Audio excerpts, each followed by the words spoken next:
Hello, everyone, and welcome to this latest episode of Conversation with Friends. And we have a new friend to me too with us in the studio today. It is Rodney Ferro, who is the founder of PN Digital. Hello, Rodney. Hey, how you going, Michelle? I am good. Thank you for joining us. Now, as I said, you're a new friend of the Fundraising Nest, a very recent one. And so I'm going to enjoy this conversation because I actually will probably find out more about you at the same time as everyone else will. So, Rodney, over to you. Tell us who you are and why you exist in our space. Well, thanks, Michelle. Well, I had the nice pleasure of, I think it was a LinkedIn post or something you put up. Yeah, so it does work. Social media does work. That sparked my interest, and I thought I'd reach out and see what you were doing in the space. The not-for-profit sector and the charity space is really close to heart. I started a business when I was 19, many moons ago, so 25 years, I think it is. And at that time, I thought I was invincible, could take over the world. I think there was a cartoon called Pinky and the Brain, and it used to go, "What are we going to do today, Pinky?" And it was like, "Take over the world." And Awesome. that young, sort of naive Rodney thought he could do everything. I think when I got to the age of 26, I realized after being $180,000 in debt that it's probably not the right way to run a business. And it was just very soul sapping, just the wrong way of doing things. So I went and worked for someone else, worked for a big agency, learned a few things there, and I sort of started to fall in love with working with not-for-profits. We worked with a few there, and I really started to feel a difference in just the people. The people behind the so-called brand. There was this bigger cause, this bigger purpose, and I'm still pretty young at 25, 26. Thought this feels good. This feels different. I can use my skills in marketing to kind of help. And so when I started this iteration of the business about 14 years ago, it's very much focused around helping not-for-profit organizations with their digital marketing challenges. So yeah, here we are. Wow. I mean, 14 years ago, we'll go into that a bit later, I guess, but digital was, for some charities, digital still a new space now. And so you really must have been at the cutting edge of digital at that point. And now you throw in AI, right? Yeah. People are getting used to it.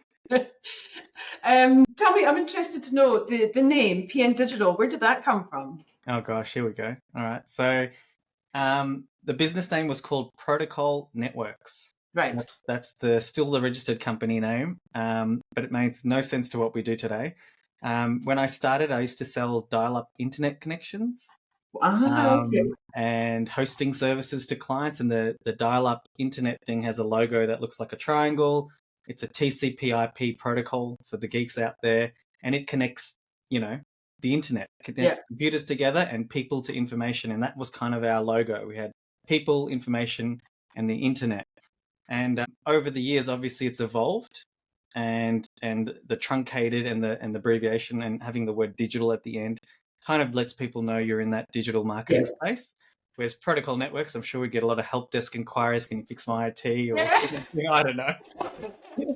Awesome. I love it. Okay, let's go back a bit to Rodney. One of the core kind of reason for the Fundraising Nest was born out of my desire to, I believe, people inspire people. It's no secret that I don't have a big education background, formal education background, but I became a sponge, and my learning I've been inspired and soaked up so much knowledge from people that know what they're talking about. And I've been fortunate across kind of my career to have some amazing mentors and coaches that have kind of just given me a bit of everything.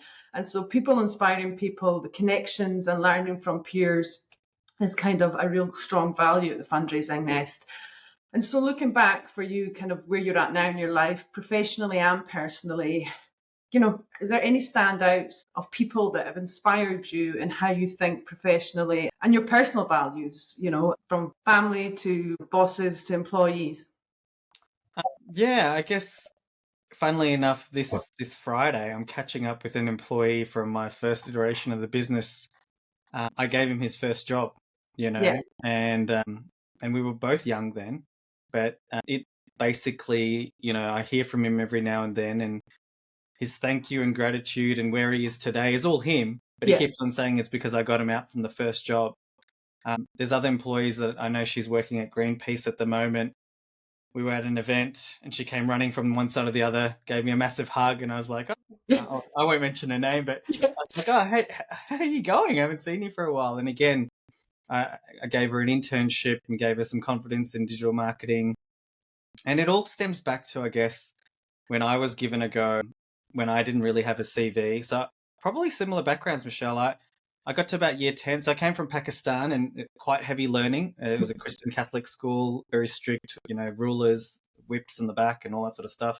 And I was a pretty good student. Mm-hmm. Got really good scores. But I got to Australia and I didn't learn anything till I got to year 10. So I got here when I was in grade 5 and I didn't learn anything theory till grade 10. So I was quite bored. Yeah. It's a very slow learning culture here. But being around people and social, my skill level was like 1 out of 10. Yeah. I had no idea how to sit next to a girl, no idea how to speak to an adult. Very, very different. So that was where my learning grew. I didn't have a CV, I didn't have a job, I needed to kind of prove myself. In year 10, I was bored. So I started uni and I quit. So I didn't have a uni degree either.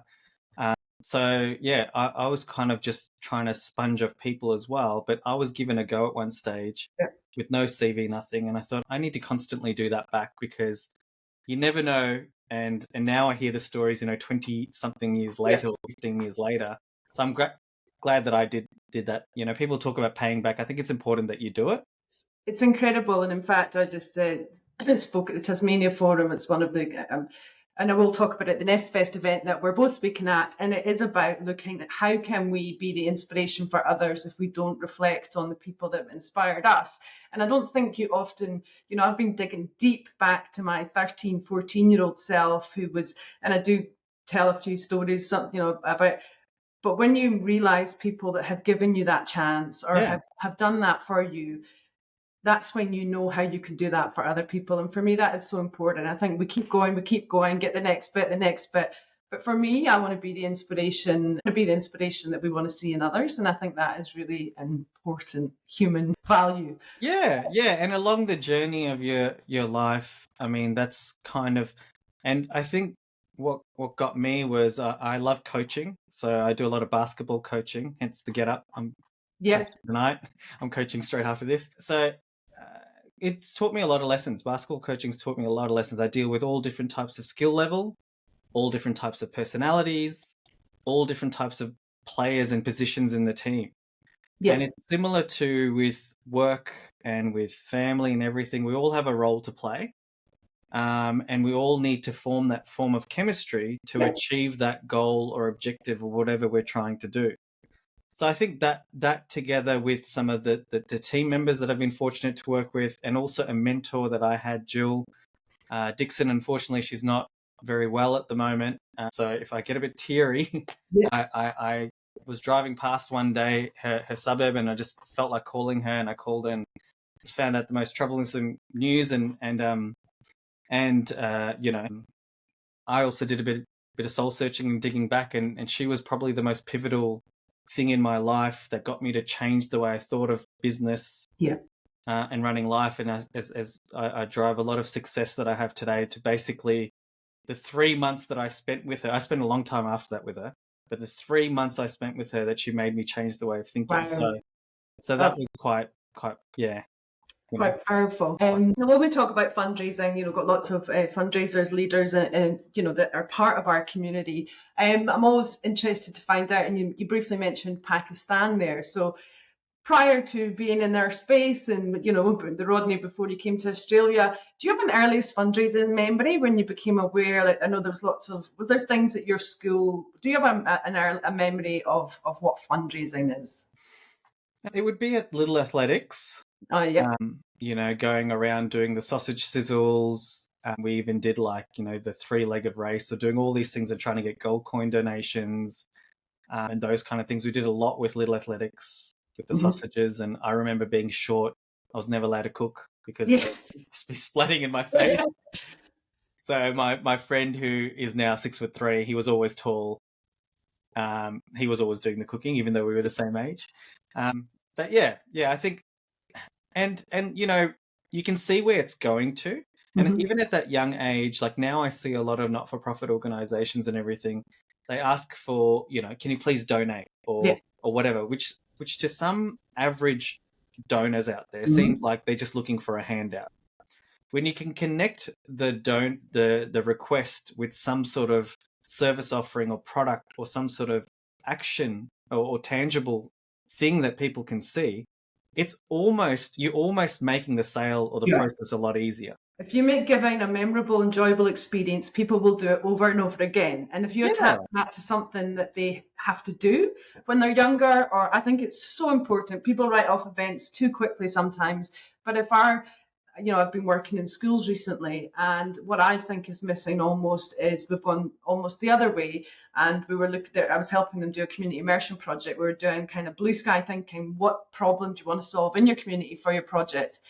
And it was like, it was a private school, but I was shocked at the kind of, what do you mean? What problems? yeah, And I yeah. think we're really missing, even if it is, the 40-hour famine, or for me, it was, Yes, Live Aid. yes. When Live Aid was on the TV, I was running about my council estate, who were as trying to save money for the children in Africa. I mean, it Yeah, was who you really didn't even know important. anything, but it was something Yeah. tangible. You could see the videos, you were sent stories. Yeah, and it's interesting. So like that thing at an early age where, you know, you're raising money and they're Hmm. getting a sausage, so they're getting something, Yeah. but the money was going to, you know, fix up the track or whatever. And so they could see it and we could say, hey, thanks for those things. Yeah. You know, so I, I think, you know, and it's funny because that was so long ago. And now when I look at it, I'm like, oh my God, that's, you know, 25, 30 years, probably actually longer. We have the same problems. Yeah. It's almost like, you know, we've set up an organization and let's do, and then you look at the big ones like the World Vision Mhm. and the other ones, and you know they've learnt that Yeah. the reason they're working is they know that you need to show something It's a tangible. transaction, we don't want to be just take, take, take. We need to, it's a relationship, somebody, there's no, I don't believe there's, a true thing is altruism. Everyone does something to get something. And whether Yeah, that's to make you feel good or yeah, have a sausage, whatever it is, yeah. there's a transaction of sorts got to take place. And I That's think right. that's, And it could be a shared win or shared, you know, moment. yeah, It doesn't have to, but there is, you're 100% right. There needs to be something like some sort yeah. of, you know, love sharing, I guess. Absolutely. Yeah. Okay, so in the digital world, you're in the digital space, and you have come to the party as a new friend, straight in. You found out about the Nest Fest, which is our first event here in Melbourne, and we're only a baby fledgling organisation here, and you were like, I'm in. I love the idea of it, and we're so grateful that you've come in as our main sponsor, and you're going to be doing a session too on digital. So let's focus on the digi side of the world. For you've been in it probably in terms of charity from the beginning, I might suggest, even though it's only 14 years. What do you think are the top three priorities for people working in our sector today in the digital space? I know that's a big question.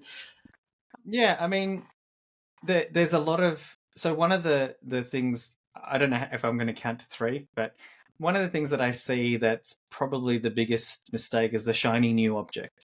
Yeah. And what I mean by that is that everyone's drawn to, like I mentioned before, AI. You know, now there's AI, and you know, organizations haven't still sorted out their digital, you know, strategy, the framework, the team members, funding for that. Now they're going to jump into something else, which is, you know, to people that even have money, it's a massive research. You got to see if you're doing things right or whatever. The shiny new object, I think, is the biggest problem Yeah. with the sector. And closely related to that is getting a volunteer. So a volunteer might come across and say, hey, we'll build you a new website. Yeah. And they'll go, oh, great, fantastic. And they'll build it in Squarespace or, I don't know, ABC something CMS that no one's ever heard of. And then they leave. And then the organization's stuck with this thing that runs their business, basically their organization, and no one can update it, no one can do everything. So I think number one for me is making sure not getting distracted by the shiny new object, and also taking care of when you're getting volunteer time, it's volunteer time and services that you're requesting as an organization, not that's just given to you, Yeah. you know? No, I love that one, absolutely. And tell me, what do you love the most about working in the non-for-profit space because it's hard. There's no budget. They all want more. Sometimes it can be slow. The board want this and the CEO want this, and you're too expensive. Like there's barriers everywhere. But what do you love?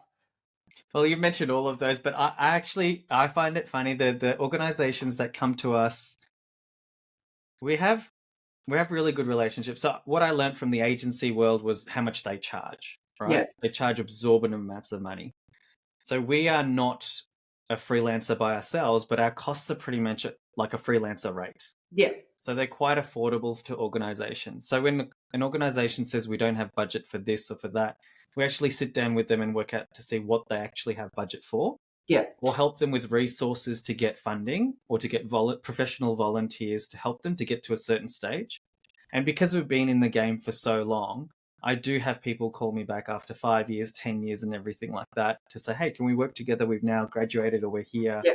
We can finally afford you or whatever. So I think, what do I love the most? I love the most that, and this might sound cheesy or whatever, and a lot of people say it, but I love the most that when we do something, like it might be the most, like even someone's forgotten their password and we help them install a password management system. It's got nothing to do with digital marketing, but we help them with that. They've now suddenly streamlined a few services. We build them or save them some money.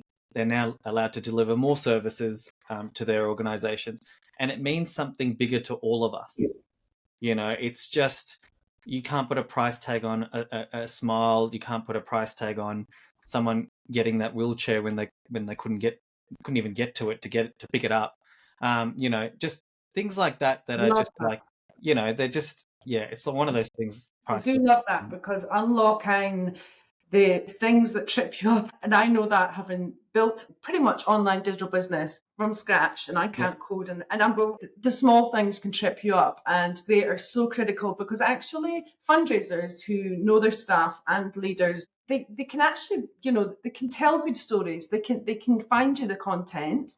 They might need a bit of help kind of, you know, planning it out and making sure it strategically fits together. But they need help with the joining the dots. And I think that is, and once you've got systems and processes, you can grow, you can grow at the right much pace. faster rate. Yeah. And our service is very much like, we're like an employee sitting in your office. Yeah. So when you think of employing someone 1 or 2 days a week, we're like, before you do that, because we know how much that costs and we know the skill level and what you need, you know, think of us for that same amount of budget. And then that way we can help you. And those things that trip you up that you mentioned, or documenting things or doing things from our learnings from working with those big agencies that charge a lot of money, we can bring that to smaller organizations and really help them do more of their storytelling, do more of delivering on the services and being out there than wasting a lot of money and their time on admin.